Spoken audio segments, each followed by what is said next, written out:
The Seventh Victim, a 1943 psychological horror film, featured a talented cast that brought the chilling story to life.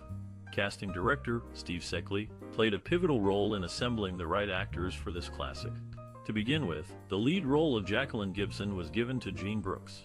Seckley was looking for an actress who could portray both vulnerability and determination, and Brooks fit the bill perfectly.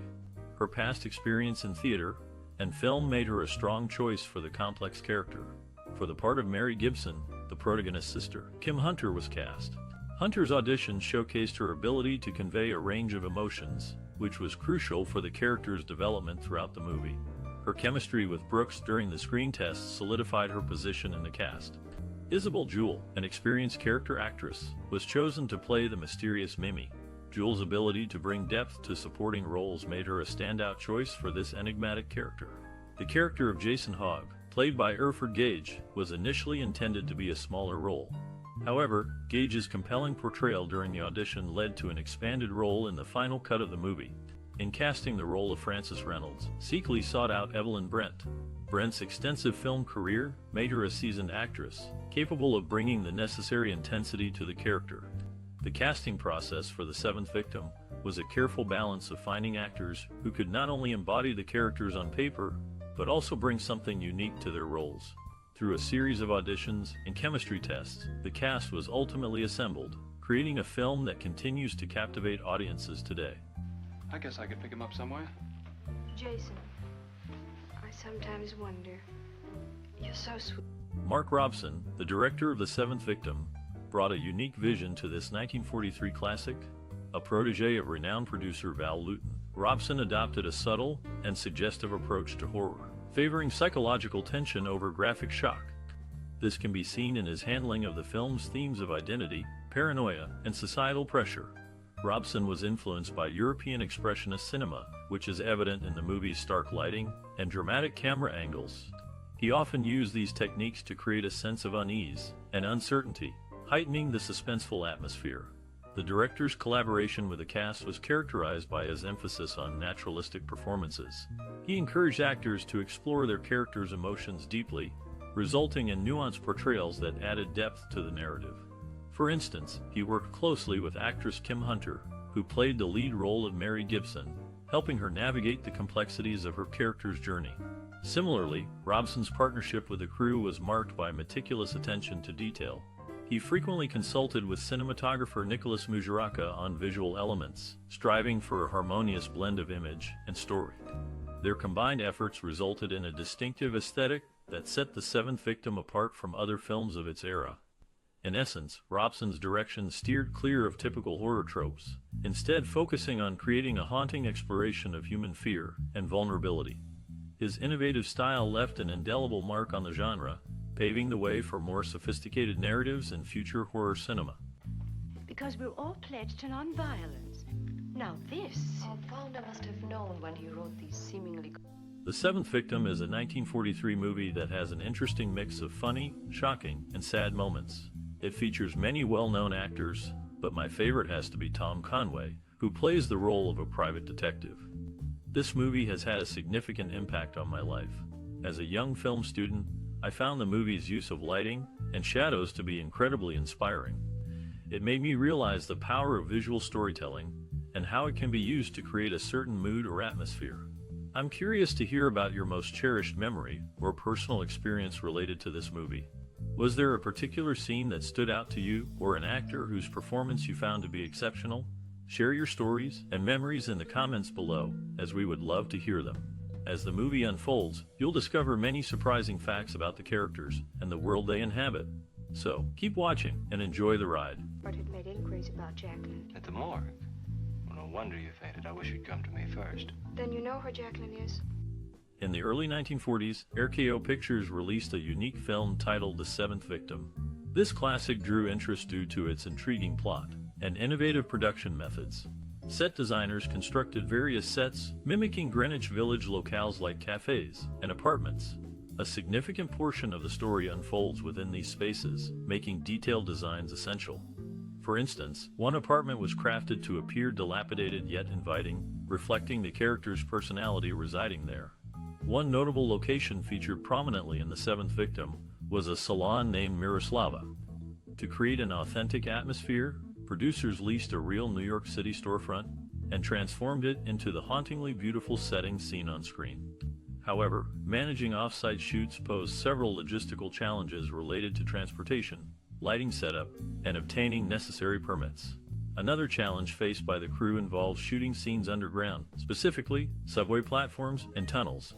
Replicating these environments presented technical difficulties regarding soundproofing and maintaining proper lighting conditions while minimizing disruption to public transit schedules.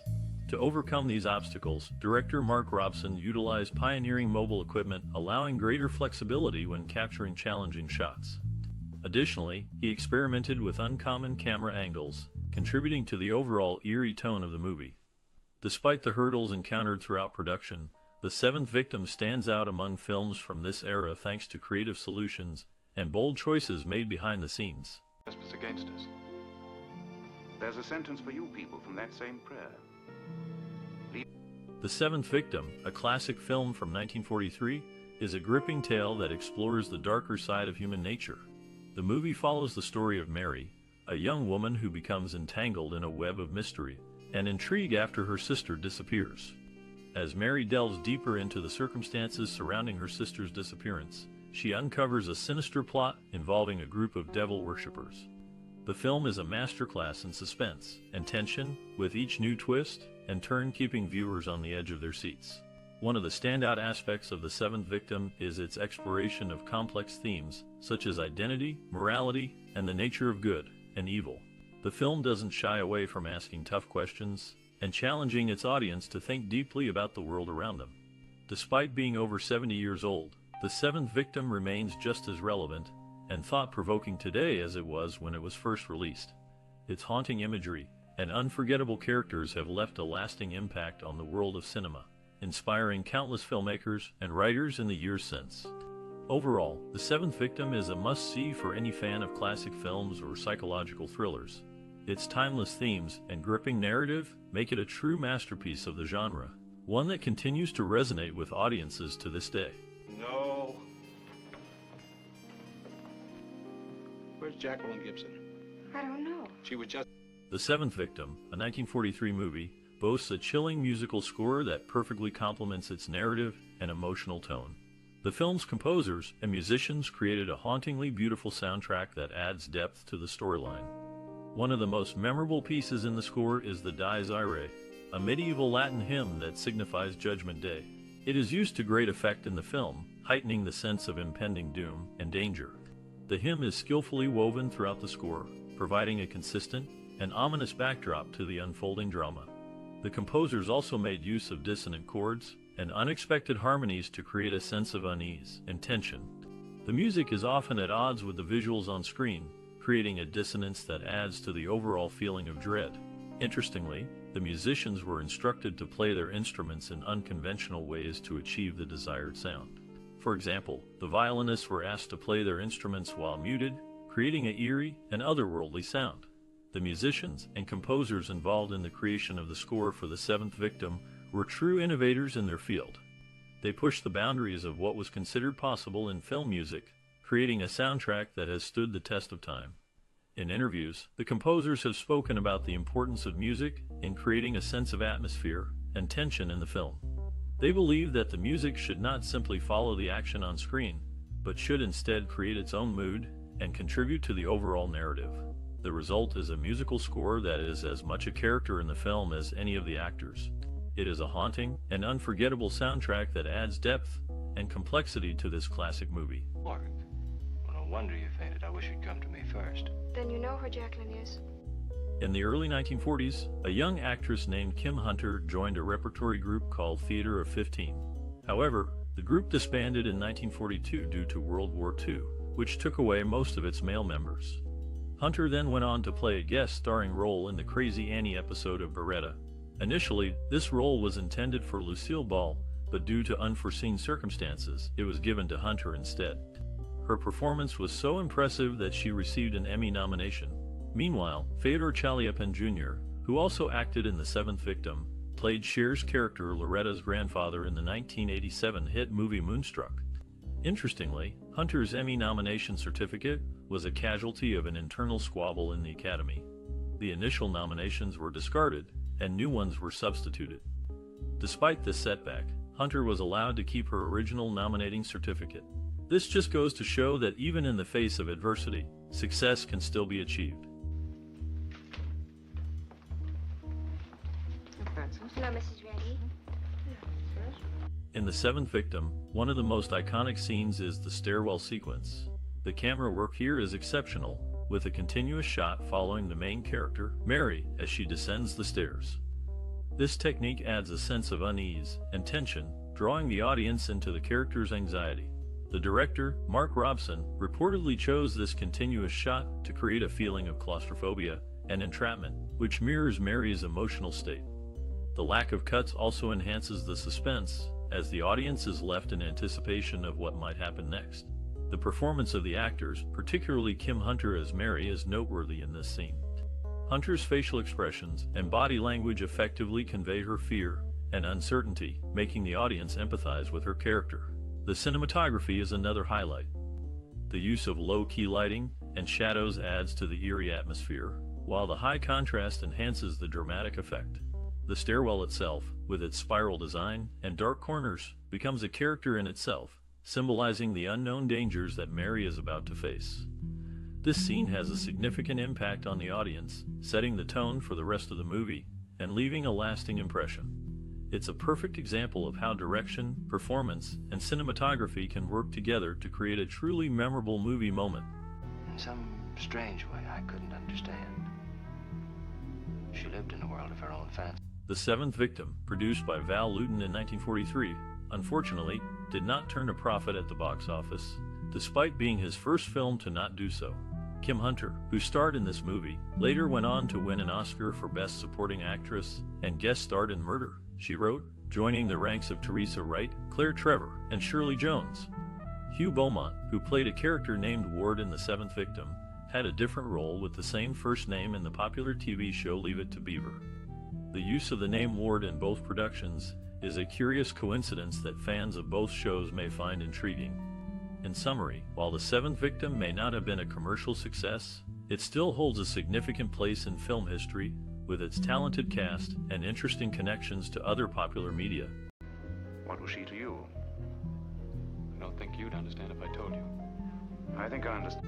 Released in 1943, this classic horror film, The Seventh Victim, left a lasting impact on its audiences.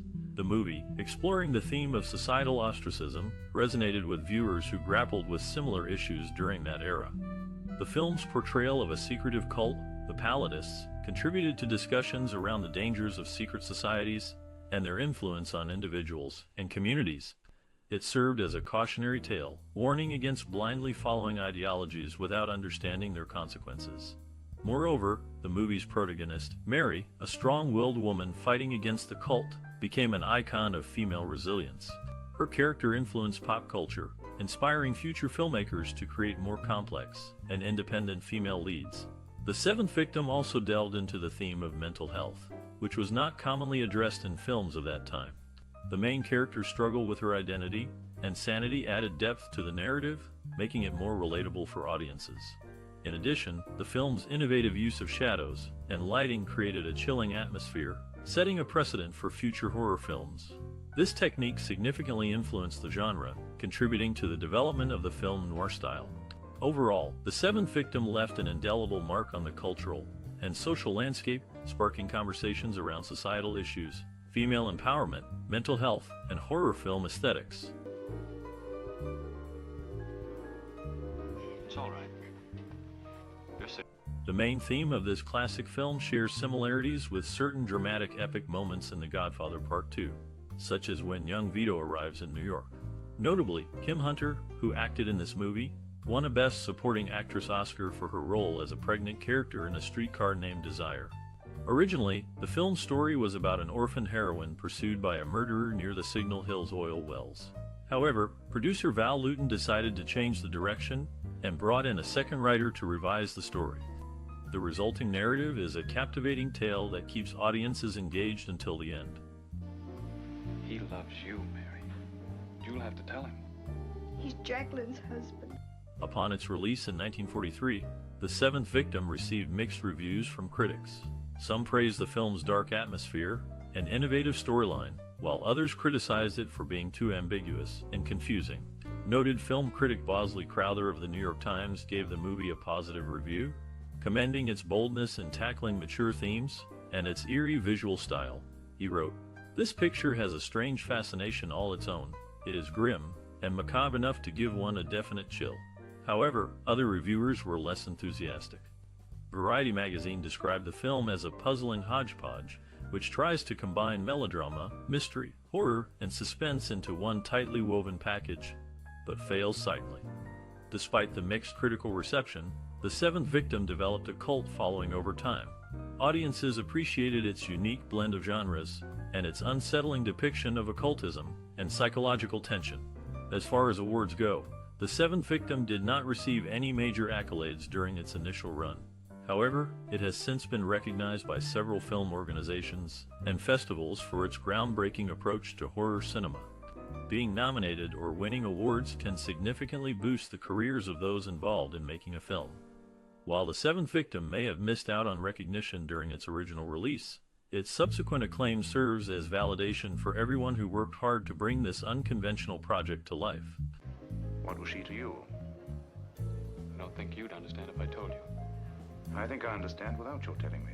In The Seventh Victim, Mary, the main character, is about to search for her missing sister. As she leaves Highcliffe Academy, she overhears a French class conjugating the verb chercher, which means to look for. This detail foreshadows Mary's upcoming quest. The actor Hugh Beaumont plays a significant role in this movie, his character named Gregory Ward. Interestingly, Beaumont is best known for his role as Ward Cleaver in the TV show Leave It to Beaver. Kim Hunter, another actress in The Seventh Victim, has an intriguing story. While she was rehearsing for a play in New York, Bette Davis accepted her Oscar on her behalf at the ceremony, even though the two had never met. Later, they would co-star in Storm Center. This bit of trivia adds a layer of fascination to the movie. Oh, no. She was just here. Where'd she go? I tell you, I don't know. That's funny. You went out with her and came back alone? In the early 1940s, while preparing for this classic, producer Val Lewton faced budget constraints. To save funds, he decided to reuse sets from another RKO picture. This choice led to the creation of the eerie Greenwich Village setting, which became a crucial element in building tension throughout the movie. During filming, director Mark Robson insisted on maintaining a dark atmosphere on set.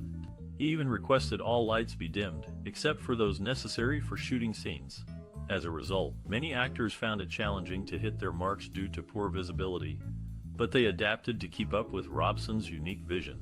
One chilling scene required actress Kim Hunter to enter an abandoned apartment. With limited lighting, she could barely see anything around her. Her genuine fear adds authenticity to the sequence, leaving viewers shaken. Furthermore, the character Jacqueline Gibson, portrayed by Jean Brooks, was initially written as Mary's sister. However, after observing Jean's performance, Lewton altered the storyline, transforming Jacqueline into Mary's mysterious twin. These changes added depth to both characters and elevated the suspenseful plot. Behind the scenes, tensions rose between some cast members, particularly between Isabel Jewell and Erford Gage. Their animosity fueled intense exchanges captured brilliantly on camera, enhancing the overall unsettling tone of the movie. Despite these challenges, or perhaps because of them, The Seventh Victim has become a beloved cult horror film admired for its subtlety and psychological terror. Let's get out of here. No. Following the success of the movie, Dewey Robinson passed away shortly after portraying a Dodger fan in the Jackie Robinson story, which premiered 5 months posthumously. Meanwhile, Hugh Beaumont's academic journey took him from the University of Chattanooga to the University of Southern California, where he earned a Master of Theology degree. Additionally, Tom Conway reprised his role as Dr. Judd from Cat People in this classic, with his character initially named Mr. Siegfried in early scripts to maintain continuity between the two films. This decision raised questions regarding the coherence of the two fictional narratives. Quiet? Oh, ever so quiet. I hardly move. And yet it keeps coming. The Seventh Victim, released in 1943, is a classic film that has left an indelible mark on the horror genre. This movie, directed by Mark Robson, was produced by Val Lewton for RKO Pictures. It tells the story of a young woman who uncovers a series of mysterious disappearances connected to her sister's involvement in a sinister satanic cult in Greenwich Village. The seventh victim is notable for its atmospheric and psychological horror, which deviated from the more supernatural elements prevalent in horror films of the era. Its subtle and suggestive approach to horror influenced future filmmakers, who adopted similar techniques in their own works. One of the most significant contributions of this movie is its exploration of mature themes like suicide, moral ambiguity, and the existence of evil in everyday life. These themes resonated with audiences and filmmakers alike, inspiring a new wave of horror films that delve deeper into the human psyche. The seventh victim has been referenced and homaged in various subsequent works, including the 1991 film The Addiction, directed by Abel Ferrara. The Addiction shares similar themes and visual styles with The Seventh Victim, further emphasizing the lasting influence of this classic horror film. Moreover, the movie's minimalist approach to set design and cinematography, combined with its focus on character development and narrative, set a precedent for future horror films. Directors like Stanley Kubrick, David Lynch, and Darren Aronofsky have all cited The Seventh Victim as an influence on their own filmmaking styles. In conclusion, The Seventh Victim has proven to be a seminal work in the horror genre, leaving a lasting legacy through its innovative storytelling, mature themes, and atmospheric horror. Its influence can be seen in various films and filmmakers that followed, solidifying its place in film history. I made him do it. Drink your milk. In 1943, a notable figure in the acting industry, Kim Hunter, made her first appearance on the big screen in The Seventh Victim. Fresh off maternity leave, having given birth 9 months prior, she began her Broadway stint in The Tender Trap. Meanwhile, her co-star, Tom Conway, had already established himself as a prominent radio personality, lending his voice to ABC Radio's The New Adventures of Sherlock Holmes between 1946 and 1947, and playing Simon Templar on The Saint for NBC Radio in 1951. With these impressive credentials behind them, both actors contributed significantly to this classic thriller. Understand it. And you also understand that you must die. No. Jacqueline, you've spoken. In The Seventh Victim, Kim Hunter, who would later win an Academy Award for her role in A Streetcar Named Desire, plays a significant part. Following her victory at the 24th Academy Awards on March 20, 1952, she became the 36th actress to receive this prestigious award. Dewey Robinson, another actor in the movie, appeared in several films released after his passing in 1950.